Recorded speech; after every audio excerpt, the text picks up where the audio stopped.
welcome here. Thank you for agreeing to this interview. I would like to start. Last night you described yourself in a joke as an environmental byrokrat. Yeah. What made you choose this career? Why did you leave academia and seek career in politics and in national and international agencies? It's difficult. It's a rather special story, but yeah, I was 15 years at the university, and I have a PhD in ecology, and I was asked if I was interested to move over to the research department at Swedish EPA from the university, just take, so to speak, 1 or 2 years there. But I suddenly find it was rather interesting because, I mean, as a scientist, it's very funny. You are looking for not the truth, but you are looking for trying to find mechanisms, put up hypotheses, and so on. Now I was in a situation where how to use science to improve environmental situations and quality and such things. So after 2 years, no, I don't go back. I stay here. So was it the impact that you saw as in such a career that you could actually have your work? Yeah. Now the situation at the Institution of Ecology was also a little bit problematic because I was associate professor, but they don't have a real professor chair. So if I would like to have that, I had to move out from the area. I also had a family at that time, so I mean, no, I think this is fun enough to work with that. So from '82 and onwards, I've been working as in this layer, this interface between science and decision making, which is very interesting, extremely interesting, I think, because environmental politics, especially at that time, was very much not ideological. It was much more based on scientific facts and things. So it's, yeah. Actually, I would like to stay at this topic because you mentioned also the triple helix, the connection between government, private sector, and research, science. Why would you say, in which respect is it special in Sweden? Why does it work better? Because these three sectors always collaborate up to an extent. Yeah. It's not unique in Sweden. I hope I didn't give that impression. But if you analyze why Sweden, as a very small country, has managed to have, I mean, big companies and also frontline companies and Nobel Prize winners and so on. But if you take the company part, for example, those who are still producing airplane fighters, and two factories for cars and two factories for two industries for heavy vehicles and such things. You find that the reason behind this is this constructive cooperation between these three pillars, and you can find it also in other countries. But I think that is the main explanation to the success of the industrialization of Sweden. So it's the constructivity of the people, the willingness to come to a solution. Yeah, and also, I mean, even if, I mean, in Sweden, the big families have been for a very, very long time, family in Wallenberg, I mean, extreme capitalists and industrialists. And for a very, very long time, we have the Labour Party in force, but they have no problem to work together. So it's that's the reason why I mentioned the triple helix as a model. Mm-hmm. Okay. Also, you mentioned that Sweden has been successful at decoupling the economic growth and carbon emissions. That there is some discussion as to what extent it is possible to do this globally, because there seems to be some trade-off between what you actually pollute in your country and what other countries pollute importing to your country. Do you think it is possible to decouple globally? Yes. I mean, first there is of course so that some of the emissions we have had in Sweden has moved out since the production has moved out. But if you look at the total amounts, it has gone down per capita, the emissions a lot.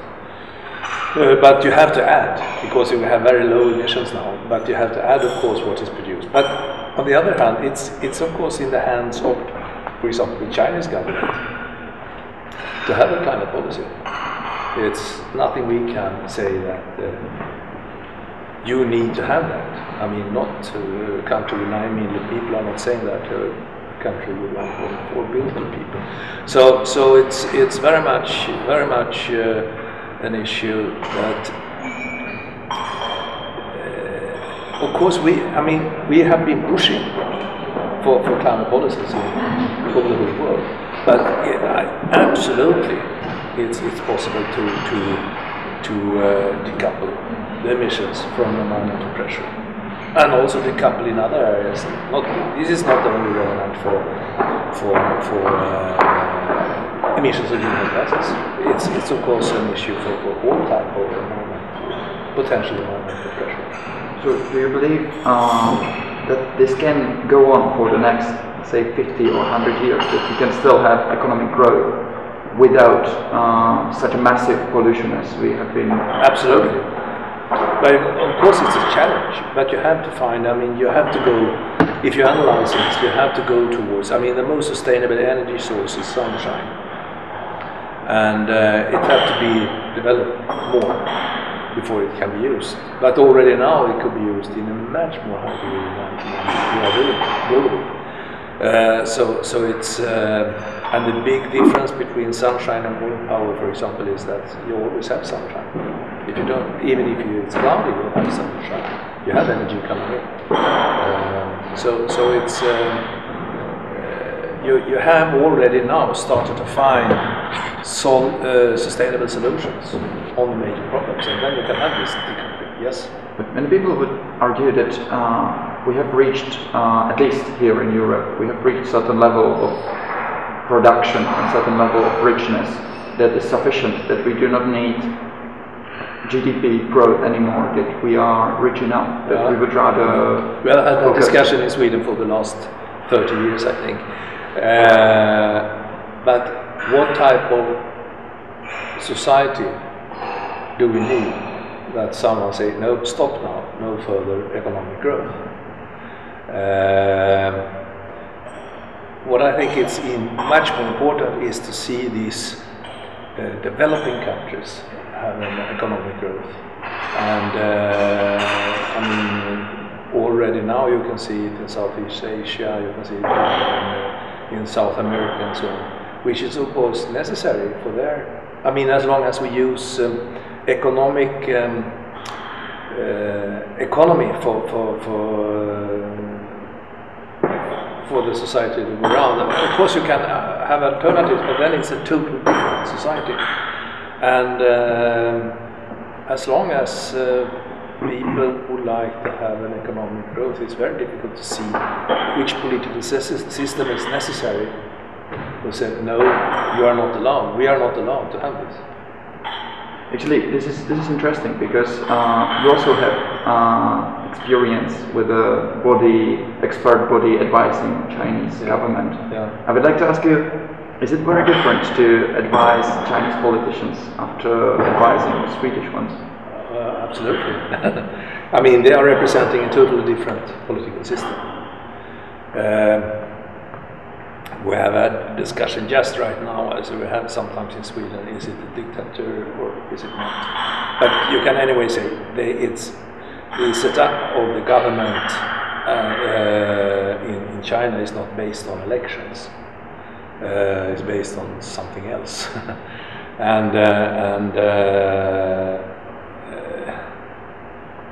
But on the other hand, it's still People's Republic of China, it's a communist society, and so on. At the same time, is one of the most extreme liberal market economies in the world. So it's of course changed also the view upon traditional economy. I'm going to Shanghai tomorrow, and Shanghai is it's 4 times worse than Manhattan with buildings and the stock market and everything. Yeah.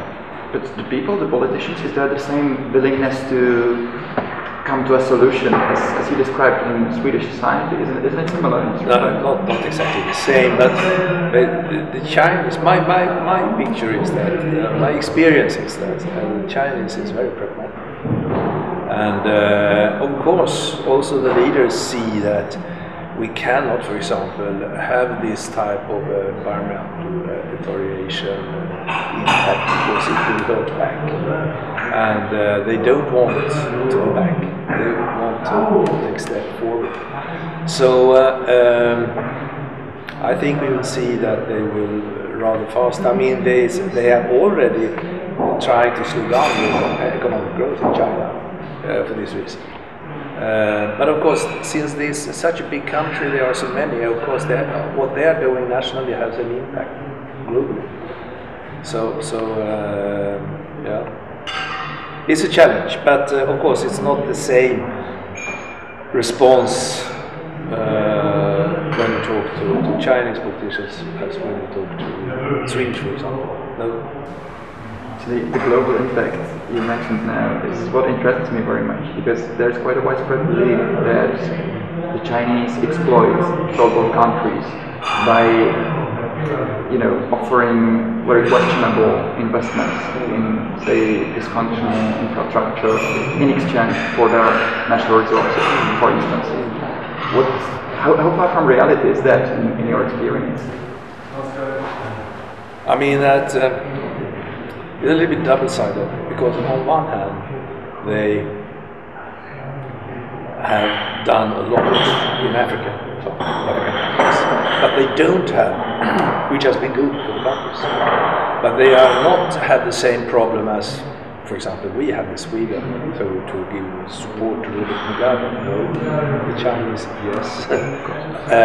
So there are differences, but they are making investments, and you can ask why in hell are they making investments such also in Europe? Back to developing countries, and China.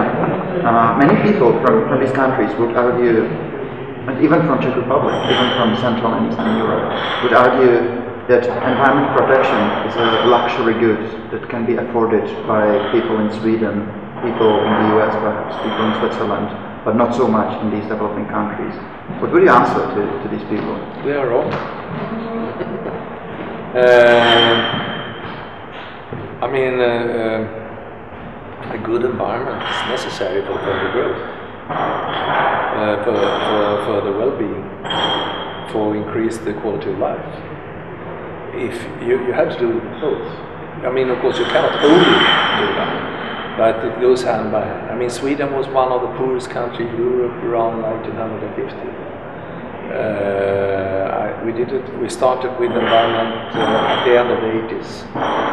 First national parks was introduced in 1909 and so on. But anyway, you have to do both. And I must say that the Chinese has to understand that completely. They are working with environmental issues. But again, of course, they cannot go so fast since they are so big.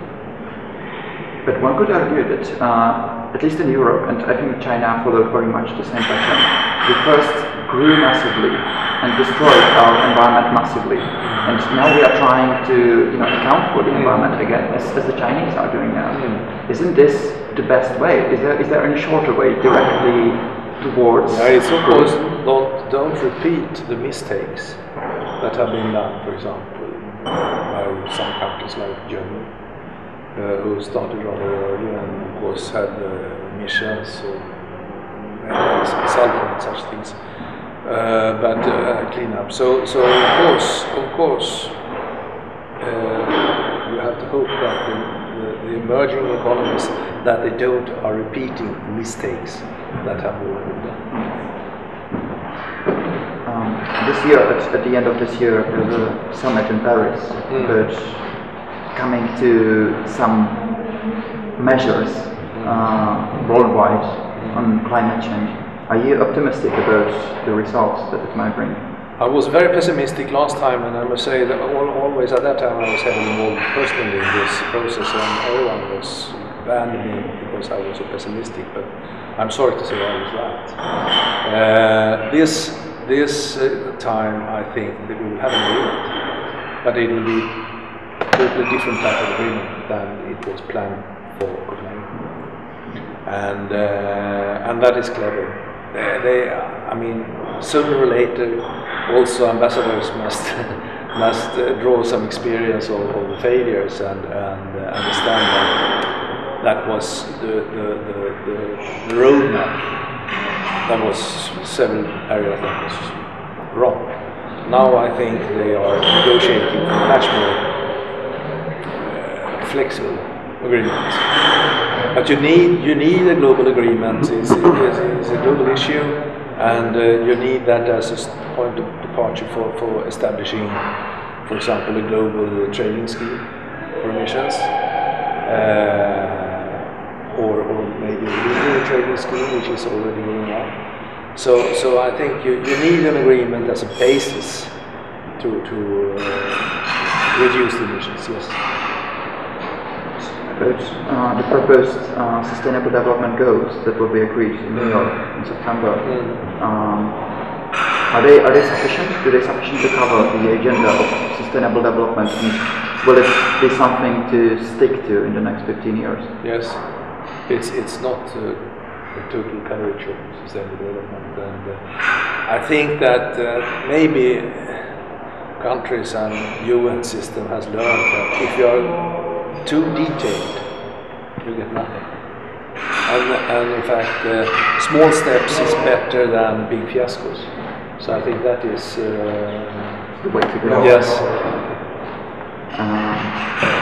All right, and finally, as you know, we are here on behalf of the Czech Government Council of Sustainable Development. We would like you to advise this body actually, because it is a body composed of experts, scientists, politicians, and it has to work for sustainable development in an environment where it is not on the top 10 of the political agenda. What would your advice be? What's the best way for this council to do its job? As I said several times here, I think it's and I don't have the insights enough. I think that all countries must define their own way or their own path towards sustainability. They must define which obstacles do we have, what is necessary, what do we have to prioritize, and so on. And that is so to speak, the real core of the process that the country is working with us. To get to be successful. As I said this afternoon here, this morning, but also yesterday afternoon, is that it's for several reasons. It has nothing to do with environment and such things. There are differences between the countries. We should customize sustainable development for our own country and then follow our path. Yes, that is absolutely necessary, and I think it's just to compare the countries. So now, for example, we can say that what we have in common is that we all belong to the European Union. Some of us are not belong to the common currency, some are. That's one difference. We have different constitutions in all countries. We have different governance structure in all countries. We have different level of Christianity, if I use that word. We have different migration policy, if I'm going to take something which is very actual now. And this means that the whole context for a sustainable development are different between the countries. And to be successful, you must identify your obstacles, your challenges, and your targets and goals. Okay, thank you very much. Thank you.